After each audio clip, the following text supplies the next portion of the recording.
Hello दोस्तों, आज मैं नए टॉपिक के साथ आया हूँ एडमिनिस्ट्रेशन ऑफ शेड्यूल्ड एरियाज़।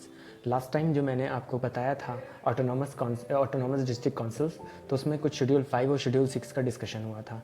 तो स्पेशली उस चीज़ को डिस्कस क्योंकि वहाँ पे वो चीज़ें क्लियर नहीं हुई थी और अगर मैं वहाँ क्लियर करता तो वीडियो बहुत लंबी हो जाती, इसलिए मैंने सेपरेट वीडियो बनाना सही समझा। यहाँ पर हम डिटेल इन्फॉर्मेशन पाएंगे, यहाँ पर शेड्यूल 5 क्या है और शेड्यूल 6 क्या है। तो सबसे पहले क्या है, देखिए जो शेड्यूल 5 है उसमें हमारा क्या आता है, एडमिनिस्ट्रेशन ऑफ शेड्यूल्ड एरियाज़। और वो क्या आता है, हमारा ट्राइबल एरियाज़ किस में आता है, वो उसमें आता है आर्टिकल हमारा क्या है, वो शेड्यूल 6 में आता है।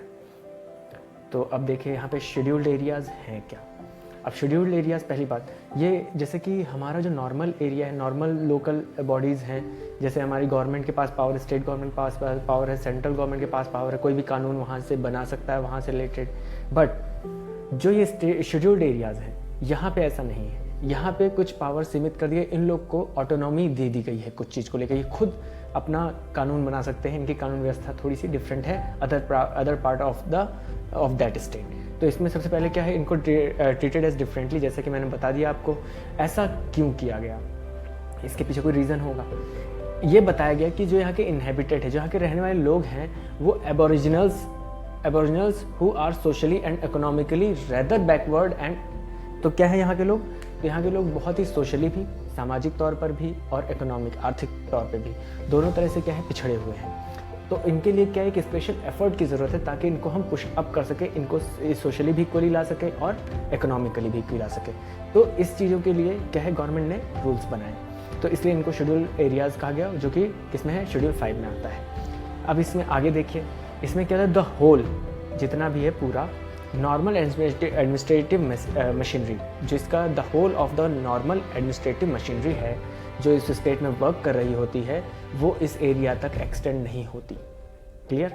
लेकिन जो सेंट्रल गवर्नमेंट है, उसके पास ज़्यादा रिस्पॉन्सिबिलिटी होती है इस एरिया को लेकर। तो यहाँ तक आई थिंक क्लियर हो गया होगा आपको। अब आते हैं आगे। अब ये है क्या, तो देखिए फीचर्स। अब देखिए इसके फीचर्स क्या है। अब फिफ्थ किस में आते हैं, 5th शेड्यूल में आते हैं। तो इसके कुछ इस एडमिनिस्ट्रेशन के कुछ शेड्यूल एरिया के कुछ फीचर्स भी होंगे, अब इसका डिस्कशन कर लेते हैं। अब इसका डिक्लेरेशन कैसे होगा कि वो एरिया शेड्यूल एरिया है या नहीं है। ठीक है, ट्राइबल एरिया और शेड्यूल एरिया, ट्राइबल शेड्यूल 6 और शेड्यूल एरिया किसमें, शेड्यूल 5 में आता है। तो अब कौन डिक्लेयर करेगा, तो इसको डिक्लेयर करने की जो अथॉरिटी है वो हमारे प्रेसिडेंट यानी फर्स्ट सिटीजन ऑफ इंडिया, उनके पास होती है। The president is empowered to declare an area to be a scheduled area. ठीक है, ये क्लियर हो गया। और अगर वो डिक्लेयर कर सकता है और ऑलरेडी कोई वो शेड्यूल्ड एरिया है, तो उससे रिलेटेड उसकी बाउंड्री में जो अल्ट्रेशन होगा, यानी कि इंक्रीज या डिक्रीज करना, उससे रिलेटेड भी जो भी डिसीजन है वो कौन ले सकता है, प्रेसिडेंट ले सकता है। लेकिन इसमें भी कुछ चीज़ें हैं, लेकिन ऐसे नहीं कि मन किया कभी कर दिया, in consultation with the governor of that state, उस स्टेट के गवर्नर से कंसल्ट करने के बाद ही वो ऐसा कर सकता है। अब देखो इसके बाद क्या था, executive power of state and centre. अब एग्जीक्यूटिव पावर, वहाँ की कानून व्यवस्था, एडमिनिस्ट्रेशन कौन संभालेगा, कैसे संभालेगा, ये आता है एग्जीक्यूटिव पावर में। तो जो एग्जीक्यूटिव पावर है वो क्या है, स्टेट की extend to the schedule areas therein, but जो एक्सटेंड की गई है शेड्यूल एरिया में, लेकिन governor has a special responsibility. मतलब उस स्टेट का जो सीएम होगा उसकी इतनी रिस्पॉन्सिबिलिटी नहीं उस एरिया को डेवलप करना, लेकिन जो उस स्टेट का गवर्नर होगा उसकी रिस्पॉन्सिबिलिटी होगी उस एरिया को का डेवलपमेंट देखना, उसका सोशल स्ट्रक्चर कैसा है, कितनी इंप्रूवमेंट की ज़रूरत है, लोगों का सामाजिक आय कितनी है, सामाजिक स्तर क्या है, उसमें डेवलपमेंट के लिए कौन रिस्पॉन्सिबल होगा, गवर्नर। तो गवर्नर के पास हमारे पास स्पेशल रिस्पॉन्सिबिलिटी होती है इस एरिया को लेकर। और वो उससे जो है, जो प्रेसिडेंट है वो उससे रिपोर्ट मांगते हैं, या तो एनुअली भी मांग सकते हैं, एनुअली तो उसे देना ही देना है, और किसी भी मिड में भी मांग सकते हैं अगर ज़रूरत पड़ी तो। वो डिपेंड करता है किसमें, हमारे प्रेसिडेंट साहब में। उसके बाद क्या आता है, तो एग्जीक्यूटिव पावर जो है सेंटर की जो है वो कहाँ है, एक्सटेंड से, इसमें क्या है, बढ़ी हुई है। और क्या है, इसमें क्या करती है सेंटर, क्या रोल प्ले करती है, वो डायरेक्शन देती है किसको, स्टेट को। ठीक है, एडमिनिस्ट्रेशन ऑफ सच एरियाज, इस एरिया को कैसे हमें एडमिनिस्टर करना है, कैसे वहाँ की कानून व्यवस्था संभालनी है, इसके लिए गाइडलाइन कौन देता है, सेंट्रल गवर्नमेंट देती है। किसको, स्टेट गवर्नमेंट को। रिस्पॉन्सिबिलिटी किसकी है, गवर्नर की है। आई थिंक यहाँ तक क्लियर हो गया होगा। उसके बाद ट्राइब्स एडवाइजरी काउंसिल। अब देखिए दो चीज़ हो गया, हमारा पहला जो अभी था क्या कहते हैं, हमारा डिक्लेरेशन ऑफ शेड्यूल एरिया को डिक्लेयर कैसे करेंगे, फिर उस वहाँ की एग्जीक्यूटिव पावर के बारे में डिस्कशन कर लिया। अब उसके बाद आता है ट्राइबल एडवाइजरी काउंसिल। देखिए कोई भी काउंसिल हो वहाँ पर एक एडवाइजरी काउंसिल की ज़रूरत होती है। अब इसका रोल क्या होगा, अब देखिए कानून कोई ऐसे तो बन नहीं जाएगा। अब कोई काउंसिल होगी, कुछ लोग बोलेंगे नहीं जी हमें ऐसा कानून चाहिए, तो वो लोग कहाँ के होंगे, वो गवर्नमेंट अथॉरिटी से नहीं उठा सकते ना, तो वहाँ लोगों जनता से ही लोग चुन के आते हैं, तो उनके एक समूह को हम कहते हैं ट्राइबल एडवाइजरी काउंसिल कहते हैं। अब देखिए इसको ढंग से समझिए क्या है। पहली बात, इसका गठन क्यों किया गया, ट्राइबल एडवाइजरी काउंसिल की ज़रूरत क्यों है, किसके लिए, एक तो वेलफेयर के लिए, दूसरा एडवांसमेंट के लिए। वेलफेयर और एडवांसमेंट के लिए कि हमें किसकी ज़रूरत है, ट्राइबल एडवाइजरी काउंसिल की, ठीक है। तो अब ये क्या करेगा, ये एडवाइस, इसका बेसिकली काम क्या है, एडवाइजरी काउंसिल है तो ये क्या काम होता है, एडवाइस करना, एडमिनिस्ट्रेशन करना नहीं, सिर्फ एडवाइस करेगी, किसको, गवर्नर को, ठीक है। अब ये किसको लेकर करेगी, हर जगह के लिए नहीं, शेड्यूल्ड ट्राइब एरिया के लिए, सिर्फ शेड्यूल्ड ट्राइब एरिया के लिए करेगी। अब क्या था, इट कंटेन्स, कितने लोग होते हैं, 20 मेंबर होते हैं। याद रखिएगा, ये मैंने इसीलिए हाईलाइट कर रखा है कि ये आप लोग को पूरा दिखे, कितने मेंबर्स होते हैं, 20 होते हैं, 20 मेंबर्स होते हैं, जिसमें से 3/4 यानी अगर 4 लोग हैं, 4 में से 3 लोग क्या होंगे, representative of the scheduled tribe, और रिप्रेजेंटेटिव्स भी होंगे। रिप्रेजेंटेटिव का मतलब इलेक्टेड मेंबर, जनता द्वारा चुने गए, ठीक है। तो 20 में से कितने लोग, जो 3/4 होंगे। अब इसका 3/4 आप निकाल लीजिए, मैथ्स आई थिंक आप लोग की स्ट्रांग होगी, ठीक है। तो शेड्यूल्ड ट्राइब क्या हो जाएगा हमारा, रिप्रेजेंटेटिव ऑफ शेड्यूल्ड ट्राइब के होने चाहिए, 3/4 member of the tribal advisory council, okay. उसके बाद क्या है, अब ये शेड्यूल अब क्या है तो अब देखो सिमिलर काउंसिल, अब इसी तरह की काउंसिल कहाँ भी बनाया जा सकता है, हमारे ट्राइबल एरियाज़, जो शेड्यूल ट्राइब की बात करें तो ट्राइबल जो शेड्यूल ट्राइब शेड्यूल एरिया है ये, और शेड्यूल ट्राइब्स है। तो शेड्यूल ट्राइब के लिए भी हम ये इस तरह के क्या बना सकते हैं, इस्टेब्लिश कर सकते हैं, ठीक है। तो similar council can also be establish in the state having schedule tribe, but schedule tribe के लिए बना, लेकिन शेड्यूल एरिया के लिए नहीं कर सकते। तो शेड्यूल ट्राइब के लिए कर सकते हैं, बट शेड्यूल एरिया के लिए नहीं करते, इफ़ प्रेसिडेंट सो डायरेक्ट, लेकिन अगर प्रेसिडेंट डायरेक्ट करेगा तो बना भी सकते हैं। अब यहाँ पे कैसे लॉ होते हैं, अब शेड्यूल्ड एरियाज तो बता दिया, कानून कैसे चलेगा यहाँ पर, बिना कानून के कोई व्यवस्था नहीं चल सकती, चाहे वो हम हिस्ट्री भी चले जाएं कहीं अपने, चाहे कोई भी हिस्ट्री में आप चाहे मुस्लिम इन्वेजन देख लीजिए या फिर प्री हिस्ट्री भी देख लीजिए, हमारा हर जगह एक एडमिनिस्ट्रेशन था, चाहे वो छोटे लेवल पे हो लेकिन था ज़रूर। अब देखिए अब इसमें कैसे होता है, तो गवर्नर, यहाँ पे पावर किसको दी गई है लॉ से रिलेटेड, शेड्यूल गवर्नर के पास पावर है इस चीज़ को लेकर। वो क्या कर सकता है, डायरेक्ट कर सकता है किसी भी पर्टिकुलर एक्ट ऑफ पार्लियामेंट को, कोई भी एक्ट अगर कोई पार्लियामेंट बनाता है, कोई स्टेट लेजिस्लेचर, वो अप्लाई नहीं होगा इस एरिया में। तो किसके पास अथॉरिटी है, गवर्नर के पास है, ठीक है। अप्लाई नहीं होगा, या फिर अप्लाई होगा लेकिन कुछ मॉडिफिकेशन, कुछ एक्सेप्शंस होंगे उसके अंदर, ऐसे नहीं डायरेक्ट उठाया वो हर जगह लग जाएगा। जैसे असम में है ट्राइबल एरियाज़, झारखंड में है शेड्यूल्ड एरियाज़, तो शेड्यूल्ड एरियाज़ में जो पूरा ही झारखंड में कानून एक एक्ट पास किया, बट कोई वो कुछ दायरा होता है उसमें हम कहते हैं जो शेड्यूल एरिया है वहाँ पे इम्प्लीमेंट नहीं कर सकते।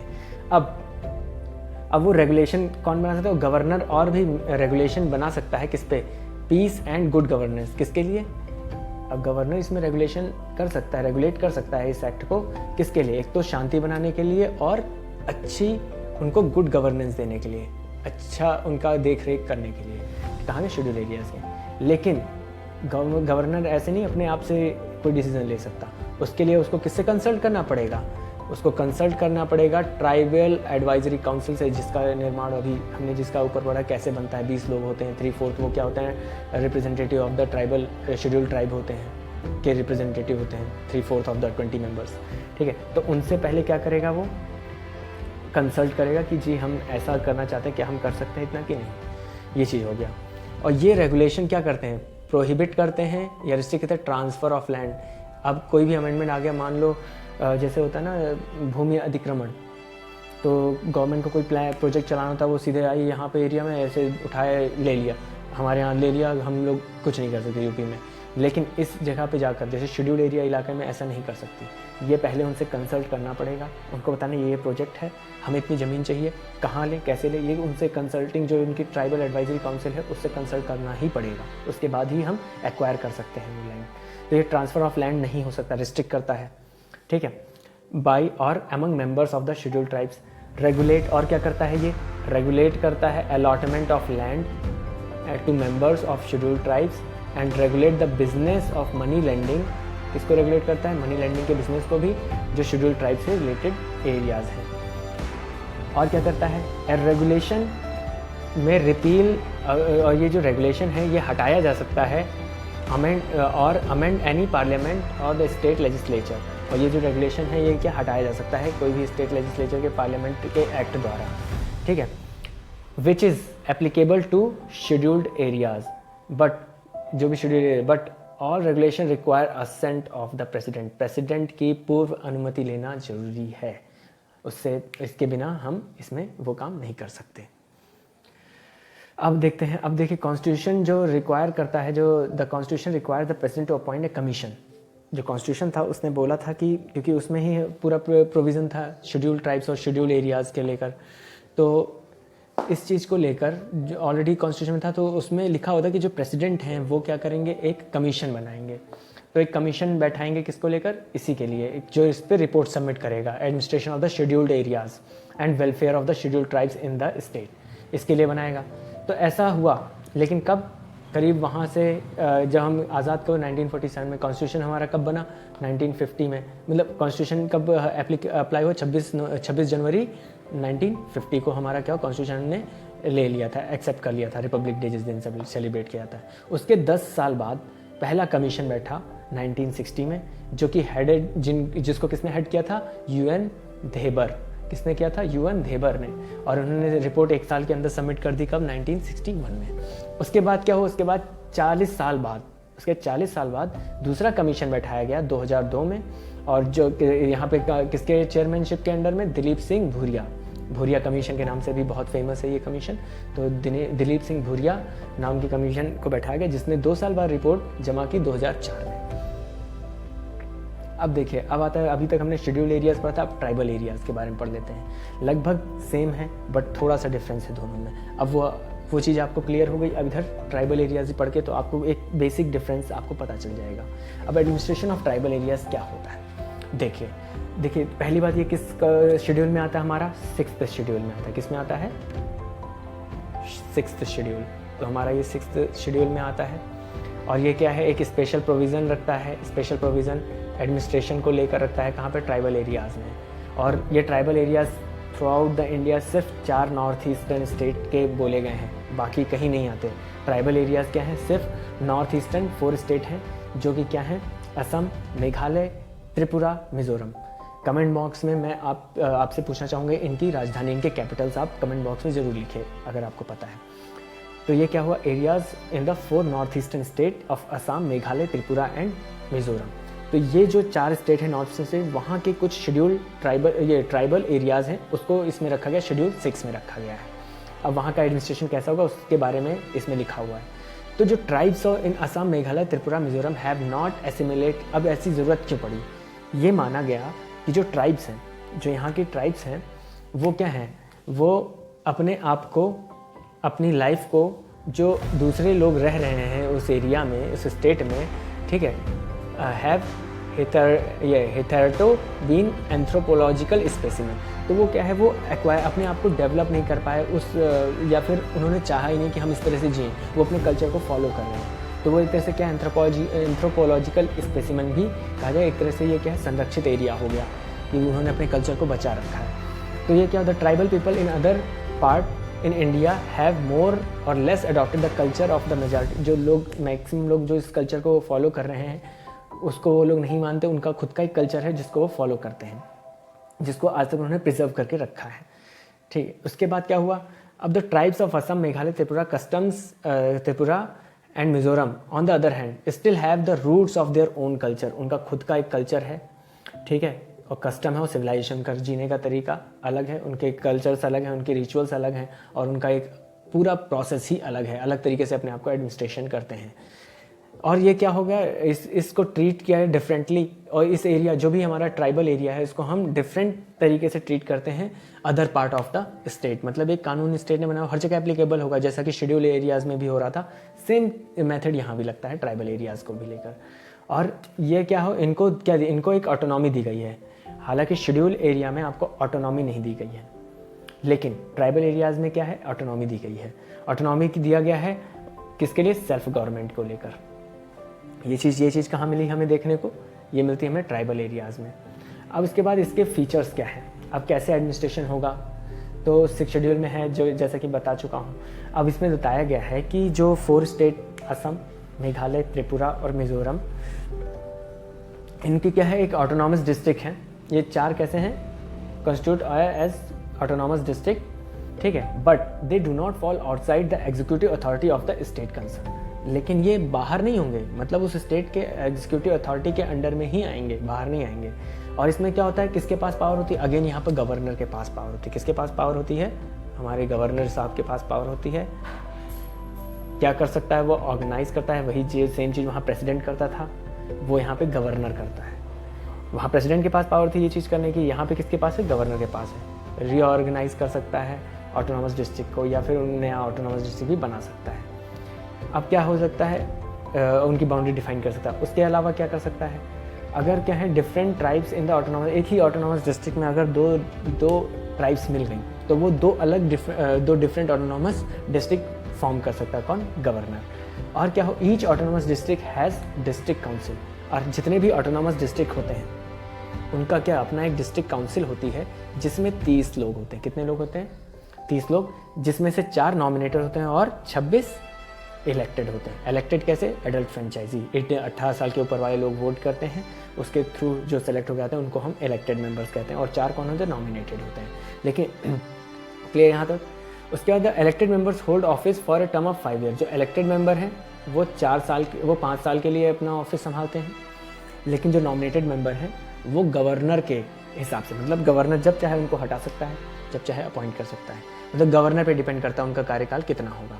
अगर गवर्नर गवर्नर चेंज हो गए सपोज उस स्टेट के, फिर उनको पसंद नहीं आया बंदा तो उन्होंने चेंज कर दिया तुरंत। तो ये चीज़ें किसके पास है, गवर्नर के पास पावर है। प्लेजर ऑफ द, जिसको कहते हैं प्लेजर ऑफ द गवर्नर है, तो प्रसाद अनुसार, गवर्नर के प्रसाद अनुसार। और जितने भी ऑटोनॉमस रीजन होते हैं उनका क्या होता है, एक सेपरेट रीजनल काउंसिल होती है उन सबकी। तो ऑटोनॉमस रीजन की क्या होती है, एक सेपरेट रीजनल काउंसिल भी होती है। इसके बाद आगे देखते हैं, इसमें आगे फीचर है। तो जो डिस्ट्रिक्ट काउंसिल होती हैं, जो डिस्ट्रिक्ट एंड रीजनल काउंसिल होती हैं, उनका काम क्या होता है, वो कहते हैं अंडर देयर जुडिक्शन, वो क्या करते हैं, कानून बना सकते हैं। लेकिन किससे रिलेटेड, सब पे कानून ही बना सकते, कुछ स्पेसिफाइड मैटर्स हैं। स्पेसिफाइड मैटर्स वो क्या क्या हैं, लैंड है, फॉरेस्ट है, कैनाल है, वाटर है, shifting cultivation, village administration, inheritance of property, marriage, divorce, social customs and so on. इस तरह के जो सोसाइटी से रिलेटेड जितने भी कानून हैं वो कौन बना सकता है, ये काउंसिल बना सकती है, रीजनल काउंसिल या डिस्ट्रिक्ट काउंसिल। इसके पास जुडिक्शन है, इससे रिलेटेड कानून बनाने की इसके पास अथॉरिटी है। लेकिन जितने भी such laws required to assent of, लेकिन ये ऐसे नहीं बना सकते, बिना गवर्नर के असेंट के, पूर्व अनुमति के बिना वो कानून नहीं बना सकती हैं। पहले गवर्नर से परमिशन लेना पड़ेगा, जी हम इस पे कानून बनाना चाहते हैं, तभी वो बना सकते हैं। अब क्या होता है, डिस्ट्रिक्ट एंड रीजनल काउंसिल होते हैं, वो कहते हैं टेरिटोरियल, जो उनका जुडिक्शन है वो करते हैं विलेज काउंसिल। उसके अंडर कौन कौन आता है, एक तो विलेज काउंसिल आता है, या courts for trial of suits and cases between the tribes. इसको भी सॉल्व करने की अथॉरिटी किसके पास है, डिस्ट्रिक्ट एंड रीजनल काउंसिल के पास है। They hear appeals from them and the जुडिक्शन of high court over these suit and cases is specified by the governor. और जो इस पे, एक मिनट माफी चाहूंगा, पेन चेंज करनी थी, थैंक यू। उसके बाद क्या हुआ, the district council can establish construction और मैनेज प्राइमरी स्कूल। अब जो डिस्ट्रिक्ट काउंसिल के क्या रोल होगा, वो क्या करेगा, कंस्ट्रक्शन को इस्टेब्लिश क्या क्या कर सकता है, कंस्ट्रक्शन और मैनेज प्राइमरी स्कूल और डिस्पेंसरीज, मार्केट। जो सोसाइटी को, किसी भी एक समाज को के लिए ज़रूरी चीज़ें हैं उसकी इस्टेब्लिशमेंट कौन करेगा, डिस्ट्रिक्ट काउंसिल। किसके पास है ये अथॉरिटी, डिस्ट्रिक्ट काउंसिल के पास है। तो लिखा हुआ आपको फिशरीज वगैरह हो गया, रोड हो गया, ये कौन करेगा, डिस्ट्रिक्ट काउंसिल करेगा उस डिस्ट्रिक्ट के अंदर में। और क्या करेगा, रेगुलेशन, किसका रेगुलेशन करेगा, control of money lending and trading by the non tribal. जो उस ट्राइबल एरिया, जो उस ट्राइब से नहीं बिलोंग करता है, उनके ऊपर क्या लगाएगा, ये रेगुलेशन लगाएगा कंट्रोल करेगा कि वो कहीं आकर हमारे इनके ट्राइब वालों को लोन देकर फिर उनको उनका शोषण तो नहीं कर रही। इस चीज़ की इंश्योरिटी भी कौन करेगा? डिस्ट्रिक्ट काउंसिल करेगा। तो ये सारी चीज़ें थी इसमें। उसके बाद क्या है, और ये काउंसिल क्या करते हैं, ये एम्पावर्ड होते हैं, इनके पास पावर होती है क्या करने के लिए? Assess and collect land revenues. तो जितने भी टैक्सेस हैं लैंड रेवेन्यूज़ जिससे ज़मीन से रिलेटेड, वो कौन कलेक्ट करता है? District and regional councils. Clear? तो यहाँ पर और कुछ स्पेसिफाइड टैक्स भी ये इम्पोज कर सकते हैं अपनी तरफ से। उसके बाद क्या है? द एक्ट ऑफ पार्लियामेंट और the state legislature do not apply to autonomous district. कोई भी एक्ट, जैसे कि अभी आया CAA, जो CAA आया है कॉन्स्टिट्यूशन अमेंडमेंट एक्ट, वो दोस्तों याद रखिएगा वो हमारे शेड्यूल 6 और शेड्यूल 5 वाले एरियाज़ में नहीं अप्लाई होता है। ऑलरेडी मेंशन, अगर आप इन डिटेल पढ़ेंगे तो आपको पता चल जाएगा, सिर्फ शेड्यूल एरियाज़ की बात हो रही है। तो ये रहा schedule area and schedule tribal area, schedule areas and tribal areas की बात हो रही है। तो द एक्ट ऑफ पार्लियामेंट और the state legislature do not apply in autonomous district of and autonomous region. तो अप्लाई विद ए स्पेसिफाइड, और या तो अप्लाई होगी तो क्या स्पेसिफाइड मॉडिफिकेशन एंड एक्सेप्शंस के साथ ही अप्लाई होगी। CA I think best example है। तो इसीलिए जो देखिए असम में बहुत सारा हंगामा भी होता है इस चीज़ को लेकर, क्योंकि लोग क्लियर नहीं थे। तो असम का जो ऑटोनॉमस रीजन है वो किस में आता है? शेड्यूल 6 में आता है। जो शेड्यूल 6 वाले जितने भी एरिया हैं वहाँ पे CA कॉन्स्टिट्यूशन अमेंडमेंट एक्ट नहीं लगेगा। यहाँ तक क्लियर हो गया। उसके बाद और क्या, अगर कोई कानून लगाना भी तो उसमें कुछ ना कुछ थोड़ा सा मॉडिफाई ज़रूर करेंगे कि नहीं, क्योंकि वहाँ के लोगों को का कॉन्फिडेंस लेना बहुत ज़रूरत है। वो लोग अपने कल्चर को प्रोटेक्ट करना चाहते हैं, तो उस हिसाब से वो लोग अपना मॉडिफाई करवा लेते हैं। तो गवर्नर अब क्या करें? गवर्नर का काम क्या है यहाँ पर? वो एक कमीशन को अपॉइंट करेगा। कमीशन को अपॉइंट करेगा वो किस लिए? एग्जामाइन करने के लिए, और रिपोर्ट बनाएगा किस मैटर से related? To administration of the autonomous district. जितना भी हमारा ये ऑटोनॉमस डिस्ट्रिक्ट है, इससे रिलेटेड जितना भी वहाँ का एडमिनिस्ट्रेशन है, उस चीज़ पर कौन रिपोर्ट बनाएगा? एक कमीशन बनाएगा, जिसको कौन अपॉइंट करेगा? गवर्नर करेगा। ही में डिसॉल्व डिस्ट्रिक्ट, और वो देखो गवर्नर के पास पावर है कि वो डिस्ट्रिक्ट और रीजनल काउंसिल को क्या कर सकता है? डिसॉल्व कर सकता है by the but on the recommendation of the commission. अगर कमीशन ने रिकमेंड किया कि नहीं जी इसको हमें डिसॉल्व करना है इस काउंसिल को, तब गवर्नर काउंसिल को कर सकता है, क्या कर सकता है? डिसॉल्व कर सकता है। उसके बाद आते हैं हमारे, ये देखिए ट्राइबल एरियाज़ हैं कुछ। असम में क्या है? नॉर्थ कछार हिल्स डिस्ट्रिक्ट है, द कार्बी एंगलोंग डिस्ट्रिक्ट है, द बोडोलैंड टेरिटोरियल डिस्ट्रिक्ट। यही द बोडोलैंड टेरिटोरियल डिस्ट्रिक्ट में अभी चुनाव होने वाले थे, इसीलिए ये न्यूज़ में आया। और क्या है? मेघालय में क्या है? खासी हिल्स है डिस्ट्रिक्ट है, जयंतिया हिल्स डिस्ट्रिक्ट है। देखिए खासी, जयंतिया और गारो वहाँ की ट्राइब हैं, और उन ट्राइब का अपना अपना क्या है? एक डिस्ट्रिक्ट बना रखा है उन्होंने ऑटोनॉमस रीजन के तौर पर। और असम में कौन कौन सी हैं? काछर है, करबी है, करबी है और बोडो।